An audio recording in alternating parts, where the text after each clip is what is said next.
Ok.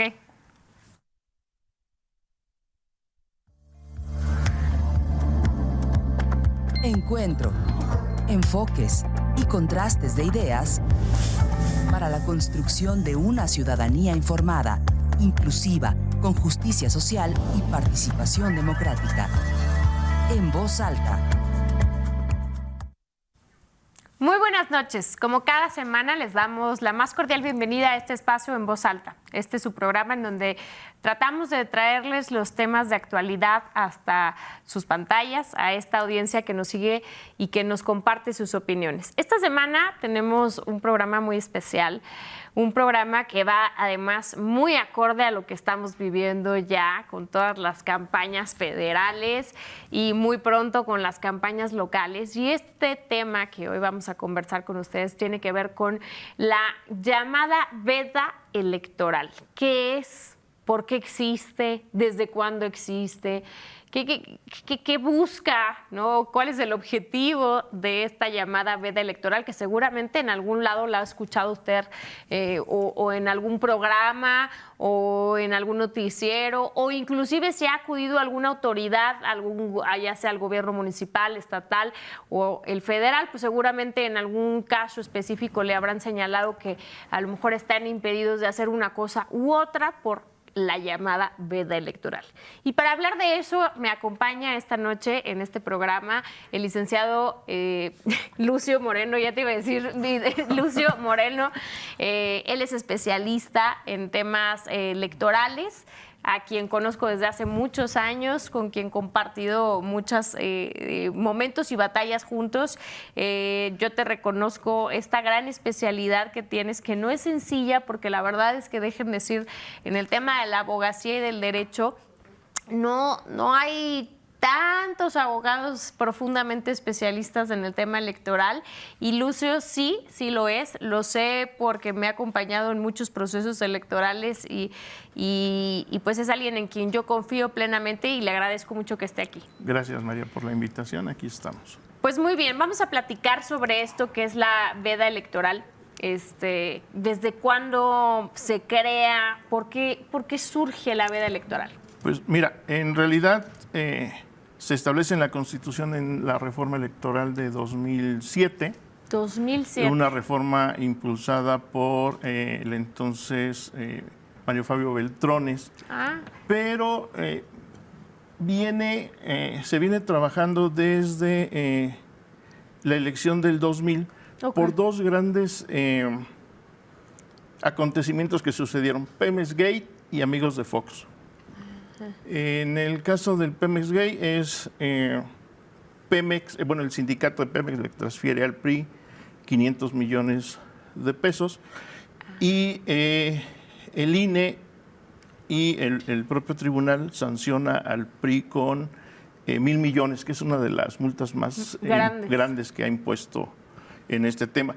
Y le imponen la multa básicamente no por el uso del recurso, sino porque el sindicato, que era en ese entonces un agremiado del PRI, solamente podía transferirle hasta 50 millones, ¿no? Entonces, básicamente en eso se da el tema de la multa en el famoso Pemex Gate, que de 2000, y la multa se impuso hasta 2002, 2003 más o menos. Y luego el otro gran tema que surge es Amigos de Fox, en donde lo más relevante fue, aparte de 16.6 millones, me parece que nadie pudo acreditar de dónde salieron, sí acreditaron que 2.2 millones salieron de la Cámara de Diputados Federal, ¿no? Sin embargo, no había como un esquema o una legislación que regulara esta parte, ¿no? Entonces, por eso en el caso del Pemex Gate se sanciona no el uso del recurso, sino que no se cumplieron las normas, ¿no? O los mínimos que podía aportar Pemex al Partido Revolucionario Institucional. Y entonces en 2007, en la reforma, se incorpora en el artículo 134 constitucional esta parte, ¿no? En donde se regula, por un lado, el recurso público, que no puede distraerse para las campañas, y también un poco la intervención de los servidores públicos en los procesos electorales, ¿no? Qué interesante.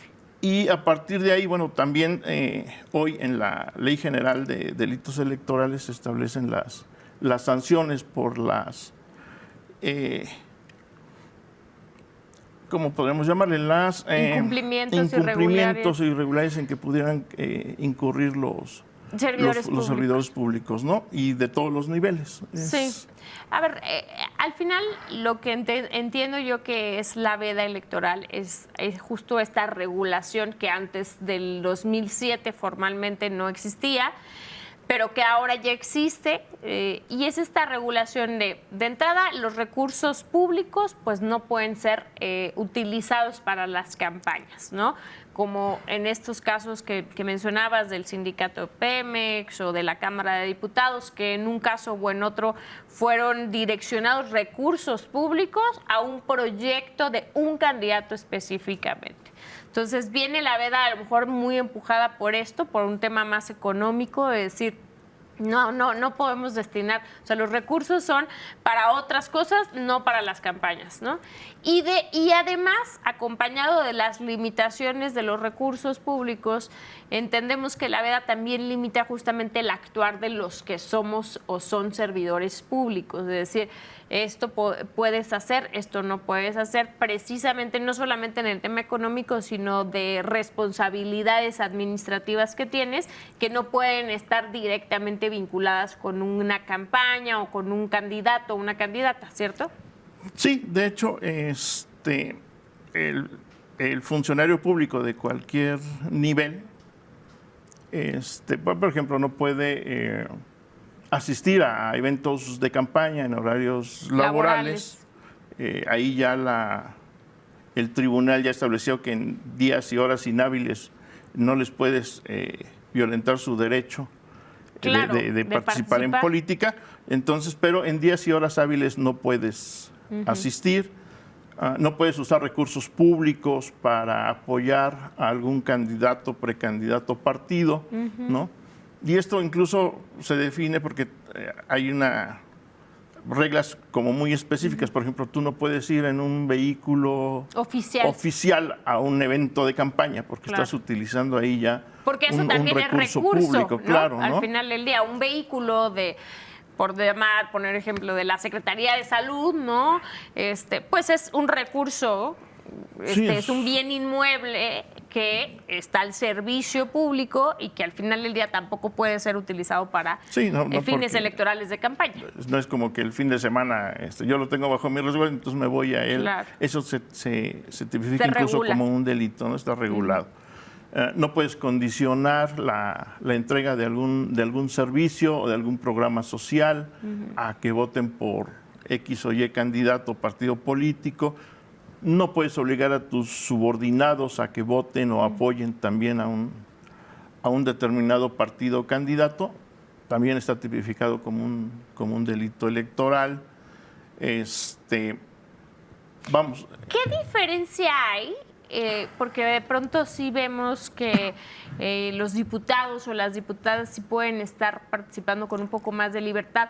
No sé si tiene que ver con el concepto tanto de funcionario público como de servidor público, o dónde radica la diferencia, porque ¿quiénes sí están obligados, digamos, o impedidos por la veda electoral a esto que mencionas? En tu horario laboral no puedes estar en un acto de campaña, no puedes exigir a tus subordinados el apoyo a uno u otro proyecto político.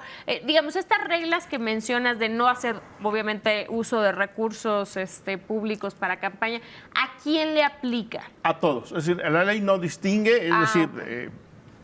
tú sí, tú no. Desde el presidente de la República hasta el que es un servidor público de servicios públicos, el barrendero, todos son servidores públicos y todos caben en esta regulación.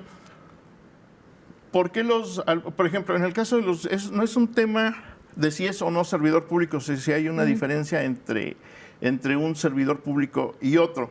Es decir, ¿por qué los diputados, a lo mejor federales, participan más o tienen más libertad?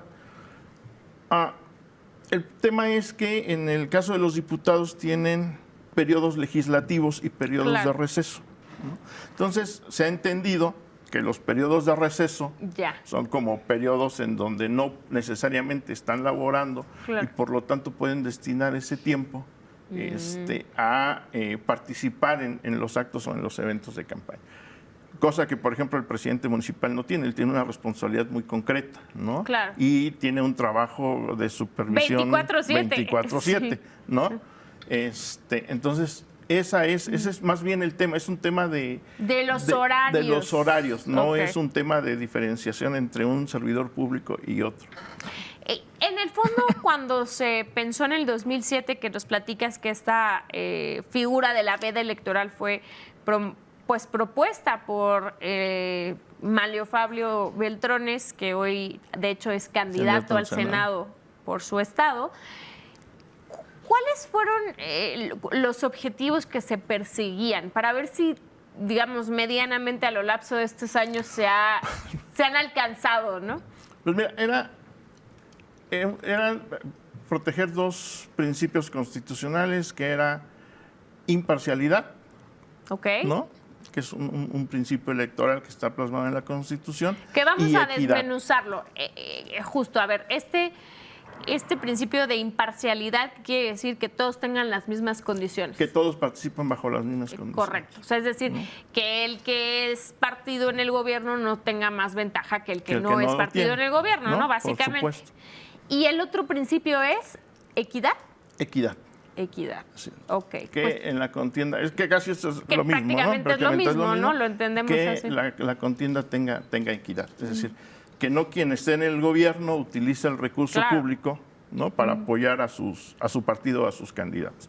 Esencialmente esa era el objetivo de la... ¿Cómo se calcula el tiempo? Eso me ha parecido siempre como muy interesante, ¿no? De decir, ¿cuándo entramos en veda electoral? ¿Por qué a alguien se le ocurrió? ¿O si tiene una razón de ser? ¿O tú qué opinas al respecto del tiempo? Mira, la ley dice que es a partir de que inician las campañas electorales formalmente, ¿no? Ok. Y es así porque, bueno, es cuando es más... ¿Activo? Más activo, ¿no?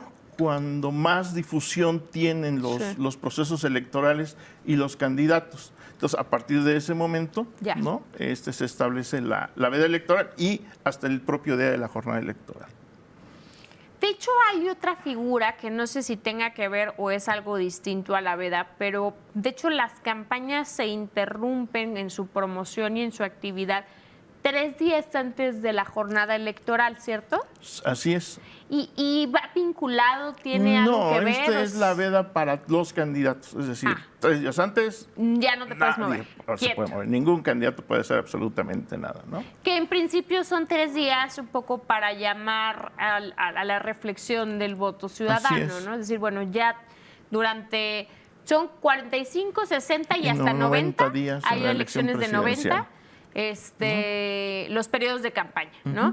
Y 3 días antes, todas, independientemente de si hayan empezado 90, 60 o 45 días antes, 3 días antes 3 días. La veda hay ahí silencio. es esencialmente para los candidatos, Ok, para los partidos, ¿no? Ahí perfecto. nadie habla ya Sí, del proceso electoral. pero no necesariamente está vinculada a No, esta. son veda. dos cosas distintas. Oye, y digo, ya hablamos un poco de qué es la veda. Por ejemplo, en el tema de las restricciones que tienen que ver con las acciones de gobierno, porque de pronto vemos que hay, justo como que pareciera que hay un silencio también del gobierno, y creo que tiene que ver con estas restricciones, ¿no? Que no pueden hacer ciertos anuncios. No pueden difundir sus programas, no pueden difundir sus acciones, no hay informes de gobierno, ¿no? Entonces eso los restringe bastante. Todo lo que pudiera ser catalogado tipo publicidad o propaganda, por supuesto, todo. es lo que Con se excepción se de elimina. protección civil, Claro. ¿no? O De todo lo que es cuestiones de de seguridad, emergencia, ¿no? o todo lo que es de seguridad. Con esa excepción, todo lo demás debe de ser suspendido.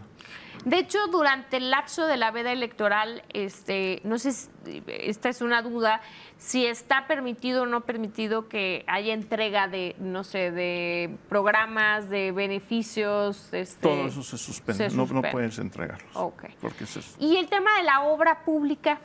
No, la obra pública se sigue haciendo, ¿no? Lo que no puedes hacer es inaugurarla. Inaugurarla o anunciarla o por lo supuesto, que sea. Pero todos los demás servicios siguen su marcha normal, ¿no? Cotidiana. Sí, tampoco puedes detener el gobierno cuántos meses, pues sí, ¿no? Ni modo que no recojas la basura, ¿no? Sí, claro, ni modo que no recojas la basura o no prendas las luces de la calle. Por supuesto, entiendo que no puede dejar de funcionar como tal, en caso muy concreto los municipios, todos los servicios básicos, pero lo que no se puede es hacer promoción o difusión. Lo que no puedes es difundir tus actividades o tus logros como gobierno. ¿Tienes registro de algún acontecimiento como así, que no sé, como de una violación muy escandalosa a la veda electoral? En todos tus años de experiencia, que hayas visto alguna que dices, hijo, está así, qué bárbaros. Híjole, no. Mira, por ejemplo, no. Yucatán en 2009, me parece, el Congreso aprobó una reforma en donde...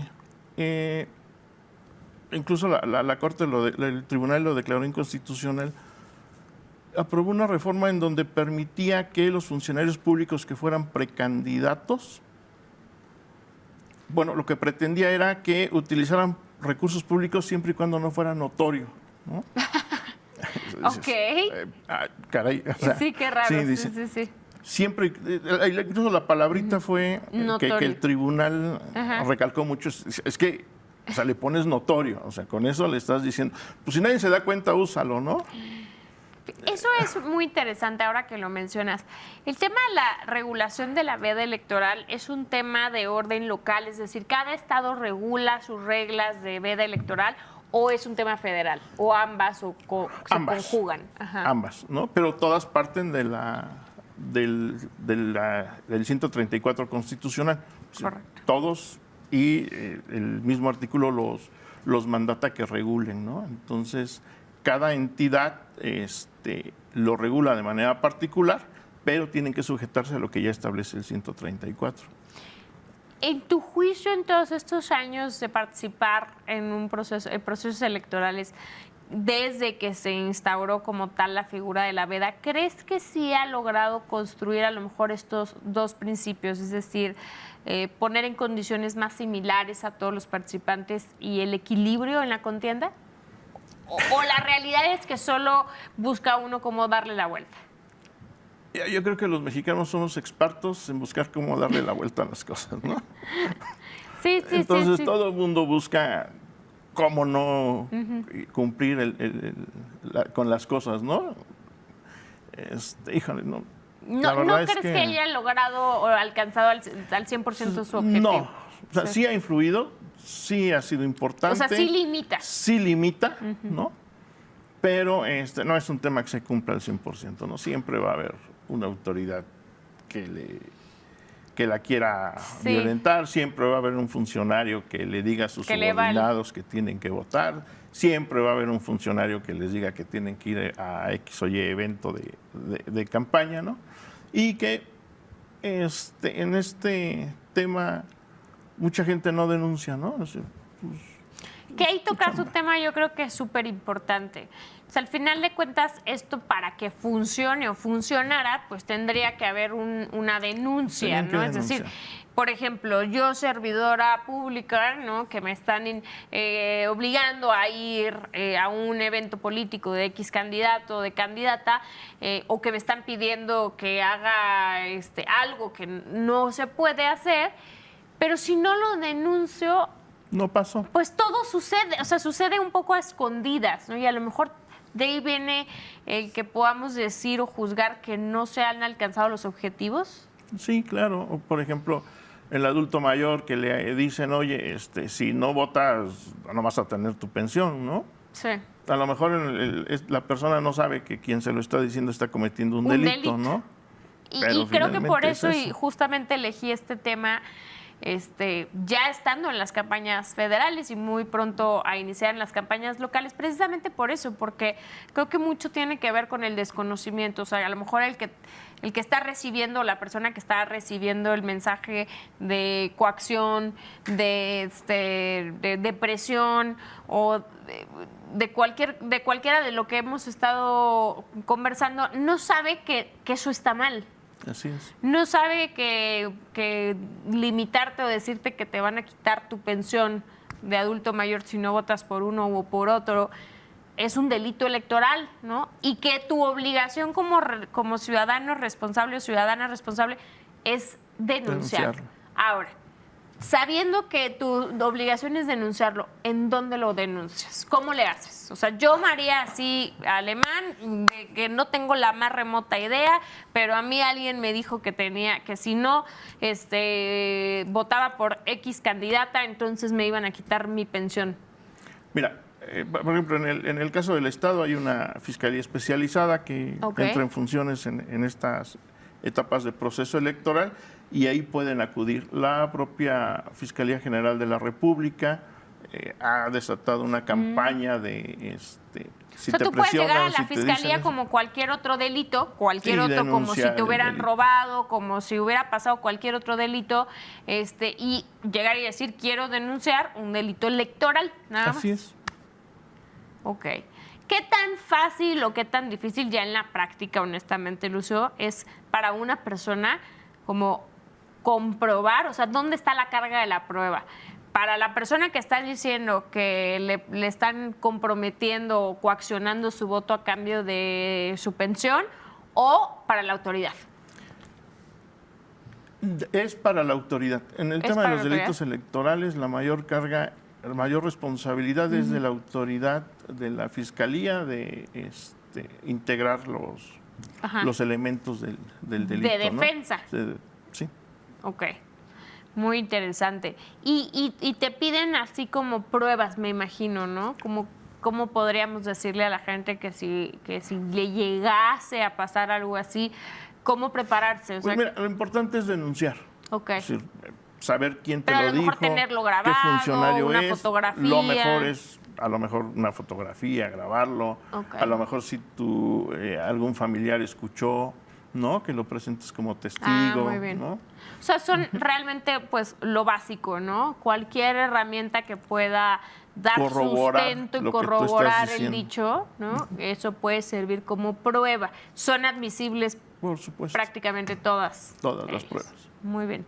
¿Y en un lapso de cuánto tiempo se da una resolución más o menos de un tema de un delito electoral? Depende de la carga de trabajo de las fiscalías, ¿no? Ok. No, si te digo un mes, 2 meses, sí, no, depende mucho pero no de la carga. ¿Pasa antes de que concluya el proceso? Aunque concluya el proceso, la fiscalía tiene que seguir el delito, ¿no? O sea, puede terminar el proceso electoral, llegar el día de la votación y continuar la denuncia, ¿no? Digamos, toda la investigación puede continuar. Sí, por ejemplo, el caso del Pemex Gate sería en el 2000 y fue sancionado en el 2003, ¿no? Pasaron 3 años. ¿Y cuáles pueden ser las consecuencias, por ejemplo, para un servidor público, para una dependencia, para cualquier que está cometiendo estos delitos electorales? Las sanciones básicas es inhabilitación para el servidor público. ¿Qué quiere decir? Que ya no puede ser servidor público. Y la sanción económica, la multa que les imponen, básicamente, ¿no? Lo demás es un tema de prisión, pero por el tipo de delitos la mayoría son conmutables, ¿no? En ningún caso puede considerarse que, suponiendo, gana una candidata y tiempo después se comprueba que efectivamente hubo una comisión de delitos electorales reiterados y que eso le retirara, digamos, el triunfo, ¿o no se puede llegar a ese escenario en México? Hasta antes de la toma de posesión podría el tribunal decretar la nulidad de la elección. La nulidad de la elección, y eso quiere decir que se repite la elección. Se repite la elección. Muy bien. Pero una vez calificada la elección, ya serán sanciones de tipo económico, pero ya no tendrá que ver. Y una vez que levanten la mano y tomen protesta, ya no hay marcha atrás, Ya no hay aunque marcha después atrás. resulte que sí era Después culpable, resulte que sí no era hay culpable. marcha atrás. Mira qué interesante. Porque yo he escuchado casos en otros lados, en otros países, que efectivamente sí han sido motivo para retirar la candidatura. Y a eso quiero entrar ahorita prácticamente en el segundo bloque, un poco todos los temas que tienen que ver con el dinero, ¿no? El manejo. Ya decimos, bueno, el origen de la veda electoral tuvo que ver con dos acontecimientos muy específicos, pero que seguramente como esos dos había habido cientos de miles en el que se desviaban. Y Los utilizo la cantidades de palabra recursos. desviado, entrecomillado, porque en ese entonces no estaba mal, es decir, no estaba prohibido como tal, Así es. ¿no? Pero se utilizaba dinero de alguna secretaría, de alguna dependencia tipo Pemex o del propio sindicato en este caso, o de la Cámara de Diputados, que es uno de los poderes de la Unión, para una campaña. Entonces eso da origen a decir, oigan, no, tenemos que regular y tenemos que decir que el dinero de recurso público no se puede utilizar para ello. Pero entonces otro de los temas que llevan a todo esto es, entonces, ¿de dónde vienen las fuentes de financiamiento y cuáles sí pueden ser, en términos económicos, restricciones para los candidatos, ¿no? de ingresos para sus campañas, para sus proyectos políticos? Bueno, mira, tienen financiamiento público y hay financiamiento privado que está bastante regulado. Hay que reconocer que el INE, a través de su unidad de fiscalización, hace un trabajo estupendo. La verdad ¿no? que sí. Ha establecido sanciones, siempre revisan, son muy cuidadosos de dónde proviene el dinero. No quiere decir que en algunas campañas exista dinero que no debería de estar, pero ha sido muy complicado para los partidos ocultarlo, ¿no? Es decir, la unidad de financiamiento ha sido un órgano técnico del instituto que sí es muy caro, por supuesto, ¿no? Pero que es parte de lo que se tiene que hacer para evitarlo, ¿no? Fíjate, eso es algo que muchas veces en nuestro conocimiento cotidiano no sabemos qué hace el INE, ¿no? Y es decir, pensamos que el INE quizás solamente es la institución que nos emite nuestra credencial de elector y ya. Pero la realidad es que tiene aquí hemos hablado muchas veces en este programa de las funciones del INE, una muy específica y muy especializada precisamente es el tema de la fiscalización, que ahorita que volvamos del corte quisiera entrar un poco en el detalle. Dices, hay varias fuentes en las que un candidato o una candidata puede allegarse de recursos para su campaña. El dos. Ordinario y el público y el privado.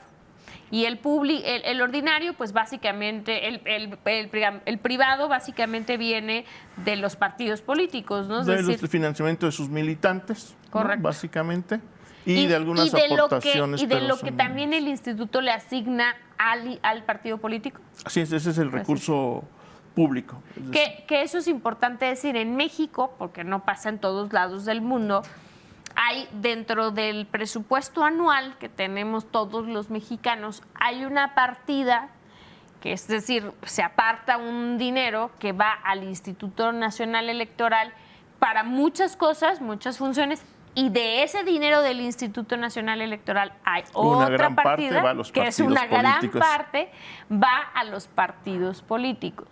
Y los partidos políticos, a su vez, les otorgan a los candidatos y a las candidatas un recurso, pues, proporcional a su campaña. ¿Cómo se decide? Ahorita yo creo que porque ya no nos va a dar tiempo en este segmento, pero en el segundo segmento a ver si nos puedes ayudar a darnos una idea cómo cada partido político decide, pues, si te van a tocar a ti 10 pesos o 5 pesos o 3 pesos de los 100 pesos totales que tenemos, ¿no? Bueno, pues seguimos hablando aquí en su programa En Voz Alta sobre el tema de la veda electoral. que ya nos llevó a un poco hablar sobre el financiamiento de las campañas precisamente, derivado de que el origen de la veda electoral ha sido la regulación del no uso de los recursos públicos para las campañas y de la no coacción a través de las acciones o programas de gobierno para pues los proyectos políticos y campañas electorales. Vamos a un corte y regresamos en un momento más. Muchísimas gracias. Regresamos. Ya estamos de vuelta aquí en su programa En Voz Alta y estamos platicando con el licenciado Lucio Moreno. Él es especialista en temas electorales. Platicábamos en el primer segmento de este programa sobre la veda electoral, cuáles fueron sus orígenes, cuáles han sido los objetivos que persigue la veda electoral, que es que existan dos principios en las contiendas, ¿no? Que es el principio de equidad y el principio de... ¿cuál era el segundo principio? Recuérdame. Era equidad, imparcialidad y imparcialidad. Imparcialidad, que es que todos los que participan en una campaña tengan las mismas condiciones. Hablábamos que mucho el origen de la veda electoral tiene que ver o tuvo que ver en ese entonces con regular que los recursos públicos no pudieran direccionarse a las campañas electorales y que a su vez también todo lo que tuviera que ver con un tema de acciones de gobierno, de programas gubernamentales, pues tampoco estuvieran direccionados a apoyar un proyecto específico en una campaña electoral. Eso es lo que dio origen. Hablamos también de los tiempos. Nos decías que generalmente, o más bien, entra la veda electoral a partir de que inician formalmente las campañas. Es decir, señoras y señores, en Querétaro estamos ya en veda electoral. ¿Por qué? Porque estamos ya en las campañas federales que arrancaron el 1 de marzo. O sea, a partir del 1 de marzo, para que todos estén enterados, arrancó formalmente estos impedimentos de los que estamos hablando. Ninguna autoridad puede hacer difusión. Ningún gobierno puede hacer difusión, salvo cosas específicas. Protección civil y seguridad. Protección civil, salud y seguridad. Salvo estos tres temas, todo lo demás está limitado en este momento. Y bueno, hablábamos también antes de irnos al corte, que decíamos, todo esto ha creado como un entorno alrededor de las campañas que blinda, digamos, o protege los recursos públicos, no vayan acá. Pero entonces hablábamos de cómo las campañas, cómo las candidatas y los candidatos se hacen llegar de los recursos. Y decíamos que hay dos vías principalmente, que es el recurso público y el recurso privado. Háblanos un poquito sobre el recurso público. Mira, el recurso público lo establece la legislación, sí. Establece la fórmula en la que se le asigna a los partidos. El 30% es de manera igualitaria para todos y el 70% se les asigna de acuerdo al porcentaje de votación que obtuvieron en la última elección.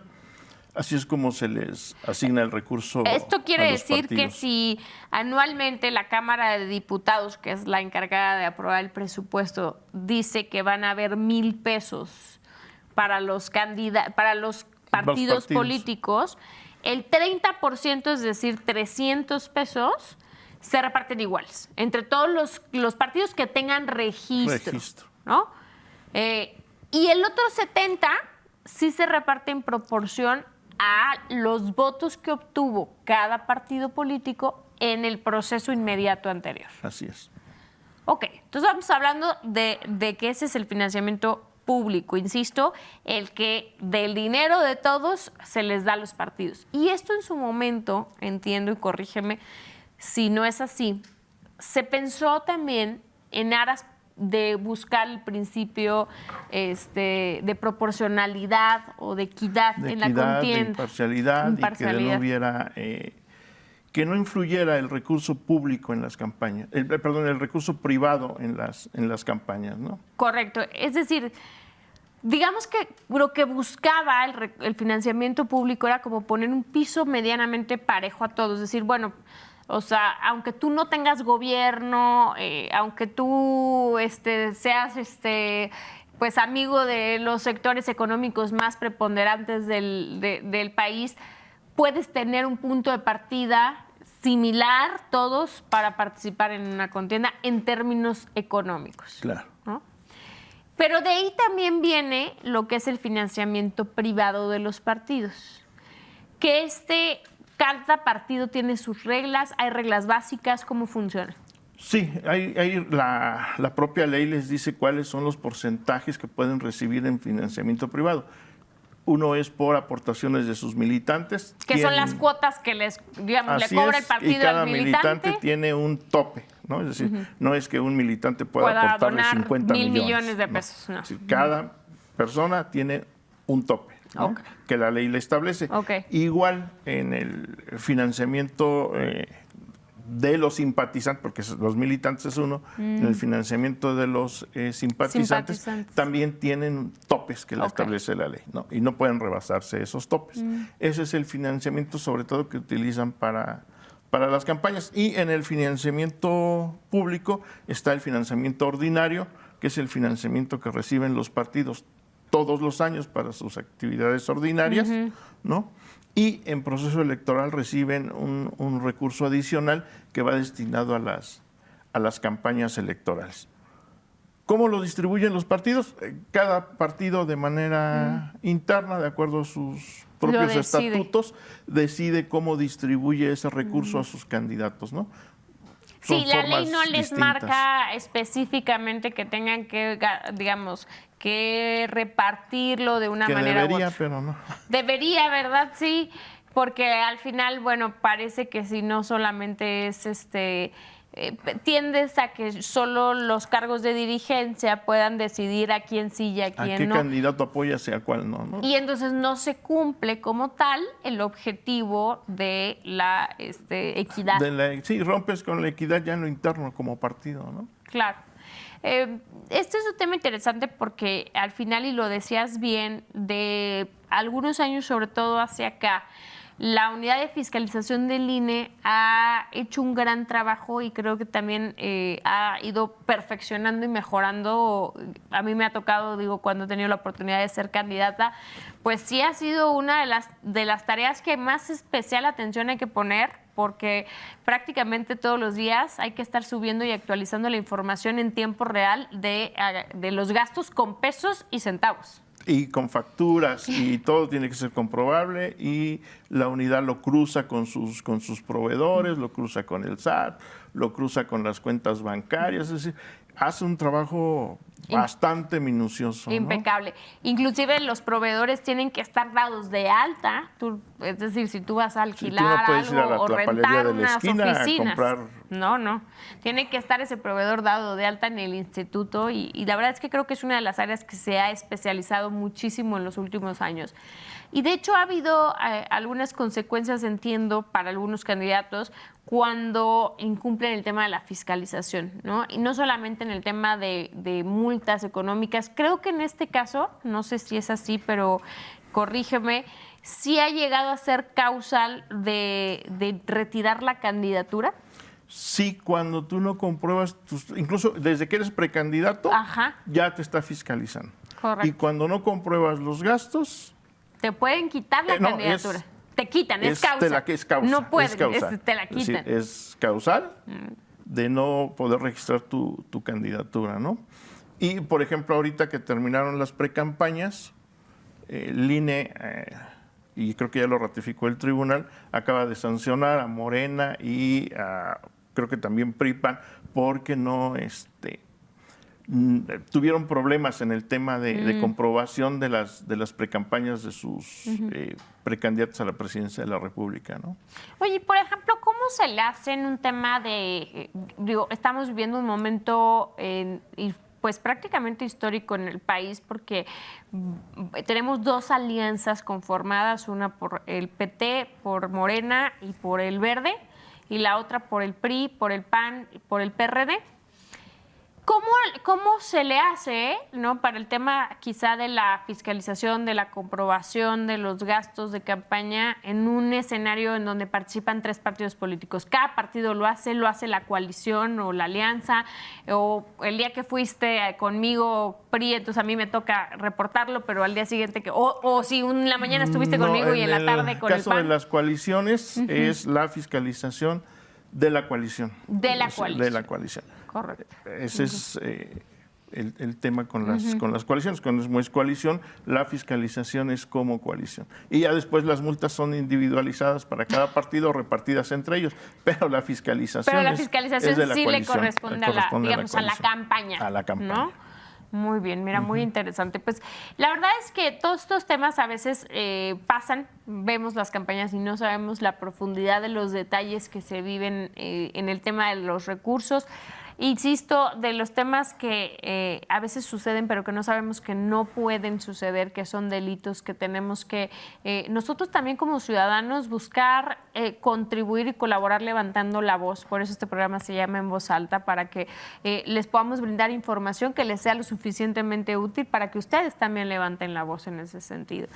Y bueno, pues ya prácticamente cerrando los temas en la campaña, hay otro aspecto que a muchas personas les genera ruido, que es ¿qué pasa si cambia el gobierno? Es decir, hoy gobierna un partido y al final de cuentas en la elección gana otro, y cuando inicie el otro gobierno le genera incertidumbre respecto de algunos temas de derechos como programas constitucionales, ¿no? Hablemos de la pensión específicamente, que es un derecho constitucional. De hecho, a mí me tocó como diputada federal aprobar la reforma en la que los programas sociales vienen consagrados en la Constitución. Y aquí sí ha habido también en los últimos meses mucha duda, mucha incertidumbre de decir, oye, quizá yo no estoy del todo de acuerdo con la forma en la que se está gobernando en un municipio, en un estado, o más bien a nivel federal, ¿no? Pero me da preocupación o me da miedo, pues que si cambia el gobierno yo pierda mis derechos, mis programas sociales. ¿Qué nos dirías al respecto? Mira, en el caso de la pensión de los adultos mayores ya está establecido en la Constitución, es un derecho que tienen. Ya la Constitución dice que quienes cumplan 68 o más tienen derecho a una pensión.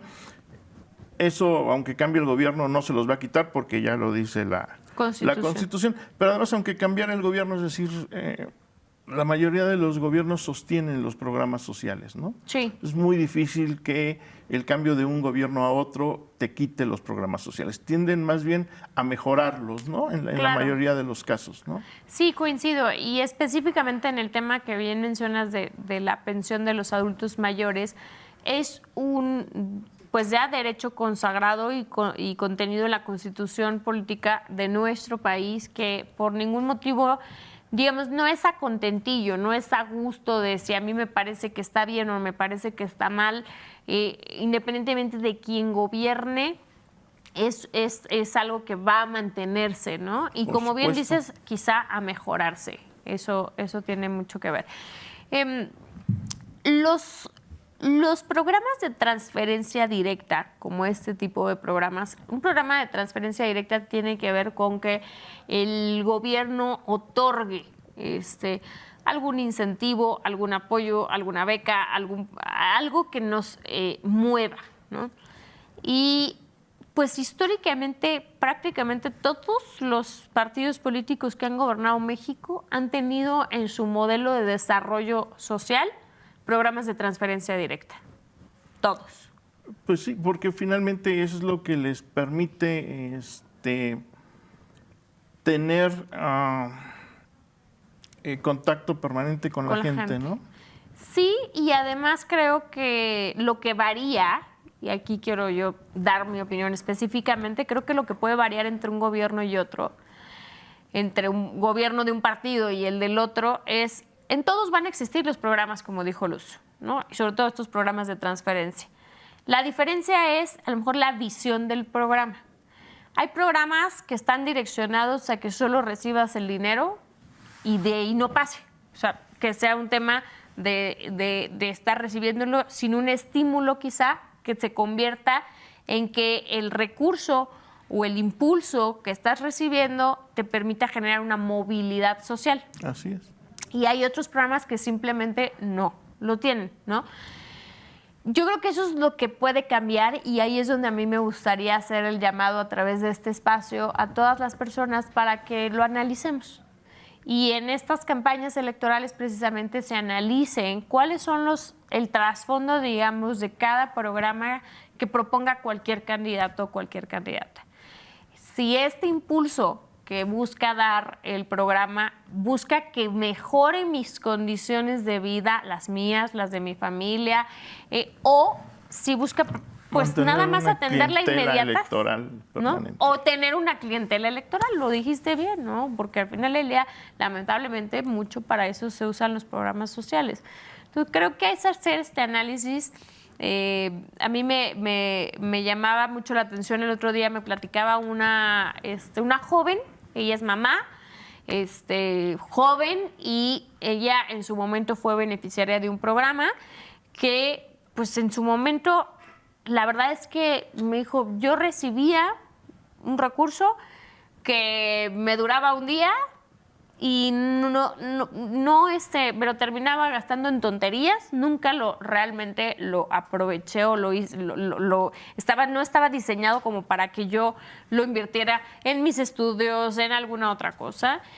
Y desafortunadamente cuando yo empecé a ser beneficiaria de este programa que me daba dinero y que me gastaba con mis cuates al fin de semana, en ese momento le quitaron a mi mamá otro programa que quizá nos ayudaba en casa a tener mejores condiciones alimentarias, ¿no? A poder tener una despensa más amplia, a poder tener vestido, a tener condiciones mejores de salud. Y a la larga me decía, en su momento, pues, ¿a mí qué?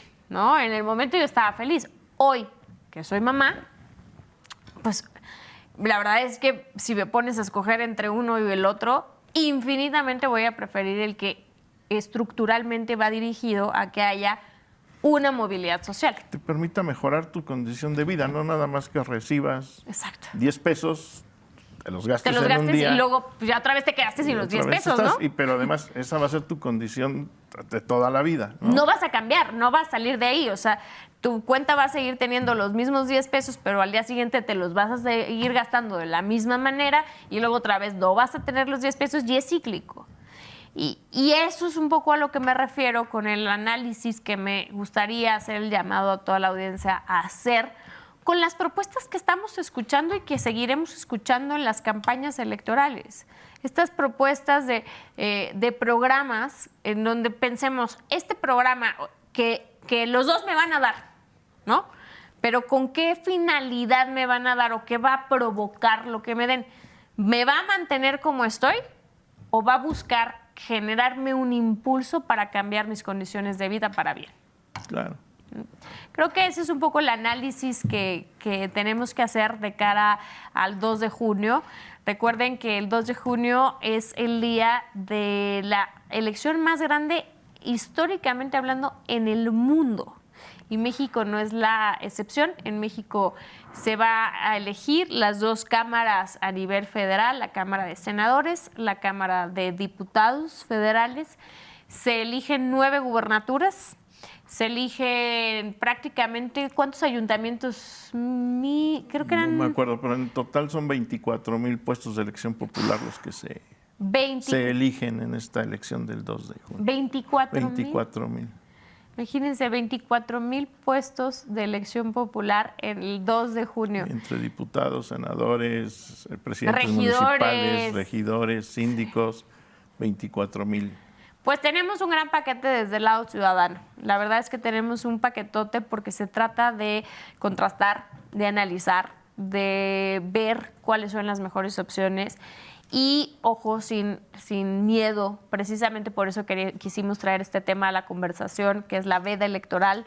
para que tú sepas como ciudadana y como ciudadano cuáles son tus derechos y sepas qué no pueden hacer las autoridades, qué no te pueden coaccionar, que no pueden a través del miedo buscar que tú te inclines a favor de un lado o del otro, y que al final la decisión la tomes pensando en el beneficio más importante de fondo a mediano y a largo plazo para ti y para toda tu familia.